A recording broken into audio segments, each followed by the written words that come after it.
ముందుగా అందరికీ నమస్కారం అండి. శ్రీ సాయి దివ్య ఆశీస్సులు, అలాగే శ్రీ గణపతి ఆశీస్సులు మనందరిపై ఉండాలని కోరుకుంటూ, ఈరోజు సాయిబాబా గారు మనకి ఏమని సందేశం ఇస్తున్నారంటే, బిడ్డ ఈ ఒక్క వ్రతం చేయి, నీ కష్టాలన్నీ తొలగిపోతాయి. సాయిబాబా గారు చెప్పిన ఆ సందేశం ఏమిటి, అలాగే ఆ వ్రతం ఏమిటో, ఆ పూజా ఫలితం ఏమొస్తుందో మనం ఈ వీడియో ద్వారా మనం ఇప్పుడు తెలుసుకుందాం. సాయిబాబా ఇస్తున్న సందేశం ఏమిటంటే, ఇక్కడ చెప్పిన వ్రతం లేకపోతే పూజ అది సంకష్టహర చతుర్థి పూజ. ఈ పూజ చేయడం వల్ల మనకి ఏం ఫలితం వస్తుంది అని మనం ఈ వీడియోలో తెలుసుకుందాం. వీడియోలోకి వెళ్ళే ముందు మీ అందరికీ ఒక చిన్న రిక్వెస్ట్, మీకు ఈ వీడియో నచ్చితే తప్పకుండా లైక్ చేయండి, అలాగే మీ ఫ్రెండ్స్కి షేర్ చేయండి. ఇలాంటి మరిన్ని వీడియోస్ కోసం మన సాయిబాబా వర్డ్స్ ఛానల్ని సబ్స్క్రైబ్ చేసుకోండి. శ్రీ సచ్చిదానంద సద్గురు సాయినాథ్ మహారాజ్కి జై. మనం ఈరోజు సంకష్టహర చతుర్థి గురించి తెలుసుకోబోతున్నాం. కాబట్టి మనం మొదటిగా వినాయకుని ప్రార్థనతో మొదలు పెడదాం. ఓం వక్రతుండ మహాకాయ కోటి సూర్య సమప్రభ నిర్విఘ్నం కురు మే దేవ సర్వకార్యేషు సర్వదా. సంకటహర చతుర్థి అంటే గణపతిని కొలిచే అత్యంత పవిత్రమైన రోజు. సంకటాలను తొలగించే చతుర్థి అని దీనికి పేరు వచ్చింది. సంకటాలు అంటే నిర్విఘ్నాలు, అంటే అడ్డంకులు అని అర్థం. ఈ వ్రతాన్ని చేసే వ్యక్తికి ఆరోగ్య సంపద, విద్యాభివృద్ధి, కార్యసిద్ధి, సంతోషకరమైన కుటుంబ జీవితం, దోష నివారణ, పిల్లల సమస్య నివారణ, ఉద్యోగ వ్యాపార వృద్ధి వంటి అనేక లాభాలు కలుగుతాయి. ప్రతి నెల చతుర్థి వస్తుంది. అయితే ముఖ్యంగా మంగళవారం వచ్చే సంకష్ట చతుర్థి ఎంతో పవిత్రమైనది. దీనిని అంగారక సంకష్ట చతుర్థి అంటారు. అది గణపతికి అత్యంత ప్రీతికరం. సంకష్టహర చతుర్థి విశిష్టత: సకల సమస్యల నివారణ. గణపతిని పూజిస్తే మానసిక, భౌతిక సమస్యలు తొలగుతాయి. విద్యార్థులకు బుద్ధి మరియు జ్ఞానం పెరుగుతుంది. వ్యాపార, ఉద్యోగ అభివృద్ధికి అద్భుతమైన ఫలితాలు లభిస్తాయి. కుటుంబ జీవితం సంతోషంగా మారుతుంది. సంతాన లాభం కలుగుతుంది. రుణ బాధలు తొలగుతాయి. శత్రు భయం పోతుంది. దీర్ఘాయువు, ఆరోగ్యం లభిస్తాయి. మంగళ దోషాలు, చెడు గ్రహ ప్రభావం తొలగుతుంది. సంకటహర చతుర్థి పూజా విధానం: ఉదయం స్నానం చేసి పవిత్రంగా ఉండాలి. గణపతిని స్వచ్ఛమైన వస్త్రాలతో అలంకరించి పసుపు, కుంకుమ, పూలతో పూజ చేయాలి. దీపారాధన చేసి మంత్రాలు జపించాలి. వ్రతాన్ని పాటించేందుకు సంకల్పం చేయాలి. పూజా సమయాలు: ఉదయం లేదా సాయంత్రం చంద్రోదయం తర్వాత పూజ చేయడం ఉత్తమం. చంద్రునికి అర్ఘ్యం ఇవ్వడం చాలా ముఖ్యమైనది. పూజా సామాగ్రి: గణపతి విగ్రహం లేదా ఫోటో, పసుపు, కుంకుమ, అక్షితలు, వెలగ నూనె దీపం, దుర్వాగడ్డి, పాలు, తేనె, చక్కెర. ఇది పంచామృతం తయారు చేయడానికి.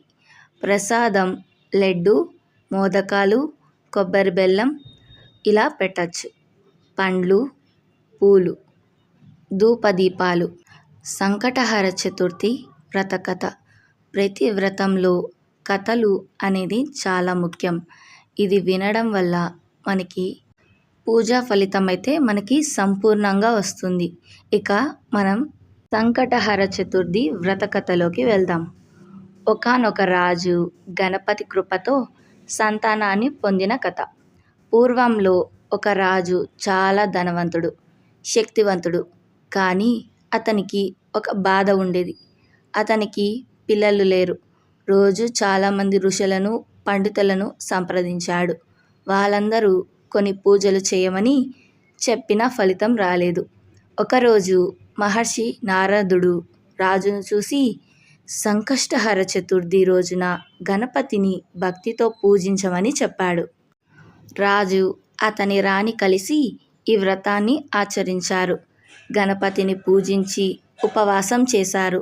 చంద్రోదయం అయిన తరువాత చంద్రునికి అర్ఘ్యం సమర్పించి వ్రతాన్ని ముగించారు.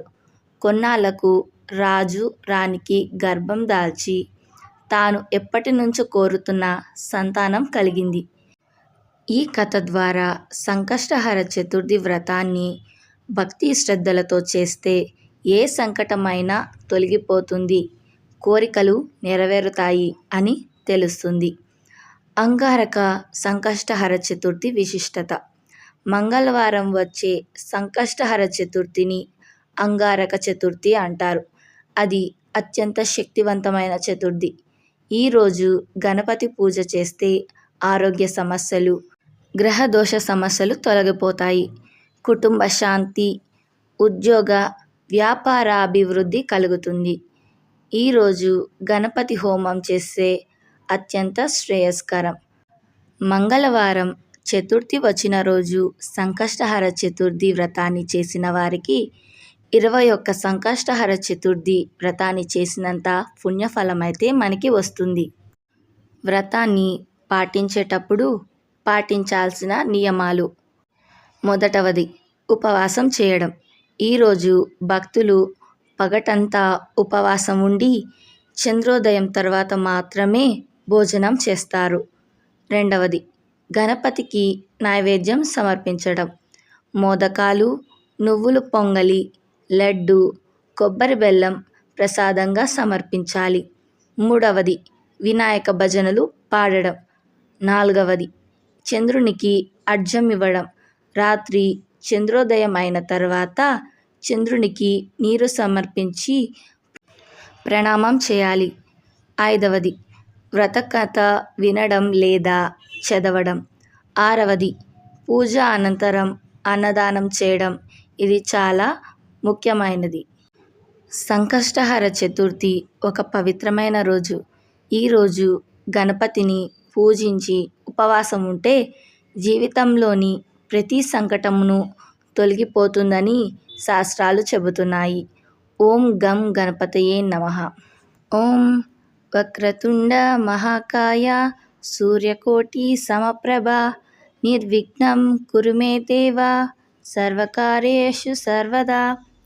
ఈ మంత్రాలను నిత్యం జపించాలి.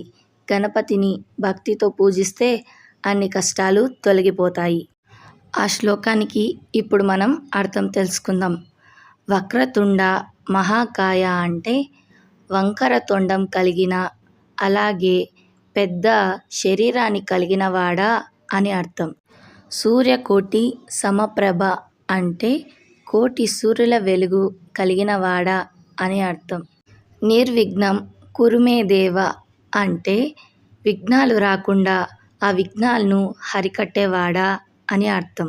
సర్వకార్యేషు సర్వదా అంటే అన్ని కార్యాలు అనగా అన్ని పనులను చక్కగా విఘ్నము లేకుండా జరిపించేవాడా అని అర్థం.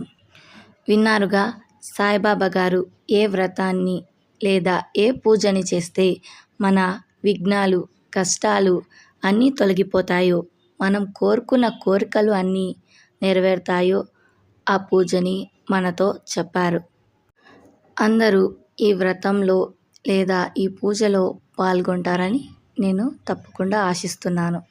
మీకు ఈ వీడియో నచ్చితే తప్పకుండా లైక్ చేయండి. అలాగే మీ ఫ్రెండ్స్కి షేర్ చేయండి. ఇలాంటి మరిన్ని భక్తి సందేశాల కోసం మన సాయిబాబా వర్డ్స్ ఛానల్ని సబ్స్క్రైబ్ చేసుకోండి. ఓం సాయిరామ్.